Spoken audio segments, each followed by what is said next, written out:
Welcome to கனகாஸ் kitchen. இன்றைக்கி நம்ம கிச்சனில் 1 கிலோ சிக்கன் வச்சு செட்டிநாடு சிக்கன் கிரேவி தாங்க பண்ண போகிறோம். எப்படி பண்ணுறதுன்னு பார்க்கலாம். அதுக்கு முன்னாடி பக்கத்தில் இருக்க பெல் பட்டனை ப்ரெஸ் பண்ணுங்கள். அப்போ தான் நான் போடுற ஒவ்வொரு வீடியோவும் நோட்டிஃபிகேஷனில் வந்து சேரும். கடாய் சூடானது 1.5 ஸ்பூன் கடலைப்பருப்பு சேர்த்துட்டு லைட்டாக கலரை விடுங்க. 1.5 ஸ்பூன் துவரம்பருப்பு சேர்த்துட்டு அதையும் லைட்டாக கலரை விட்டுருங்க. 2 ஸ்பூன் மல்லி சேர்த்துக்கலாம். 1/2 ஸ்பூன் மிளகு, 1 ஸ்பூன் ஜீரகம், 1 ஸ்பூன் சோம்பு, 1/2 ஸ்பூன் கசகசா, ஒரு அன்னாச்சி பூவை இந்த மாதிரி உடச்சி சேர்த்துக்கலாம்.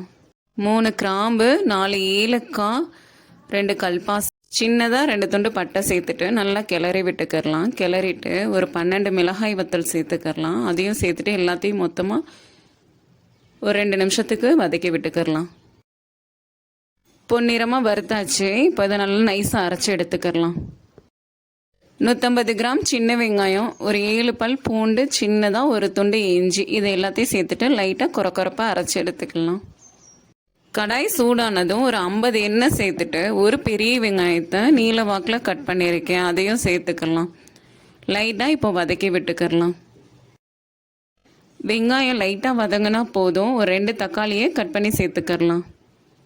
கொஞ்சமாக உப்பு சேர்த்துட்டு நல்லா வதக்கி விட்டுக்கிறலாம். வதக்கிட்டு அரைச்சோம் இல்லையா வெங்காயம், அதையும் சேர்த்துக்கலாம். நல்லா பொன்னிறமாக வர்ற அளவுக்கு வதக்கி விட்டுக்கிறலாம்.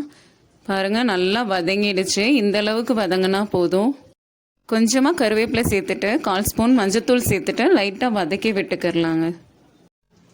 நல்லா வதக்கியாச்சு. இப்போது 1 கிலோ சிக்கன் சேர்த்துக்கிறலாங்க. இப்போ சிக்கன் எல்லாத்தையும் சேர்த்தாச்சு. சுருளை 1 நிமிஷத்துக்கு வதக்கி விட்டுக்கலாம்.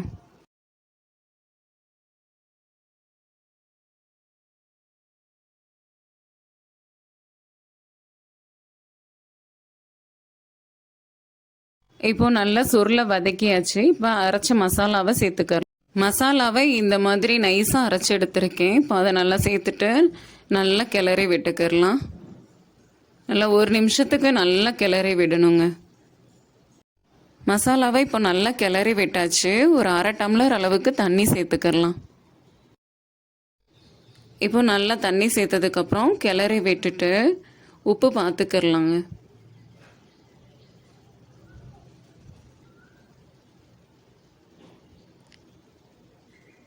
உப்பு பத்தலை, கொஞ்சமாக சேர்த்துக்கரலாம்.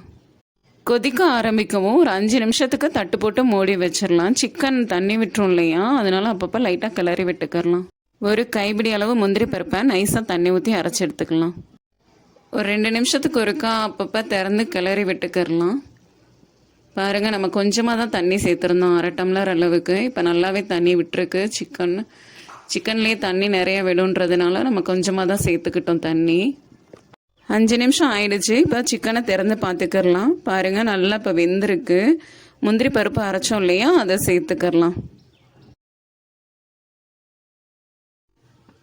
நல்லா ஒன்று போல் கலந்து விட்டுக்கிறலாங்க.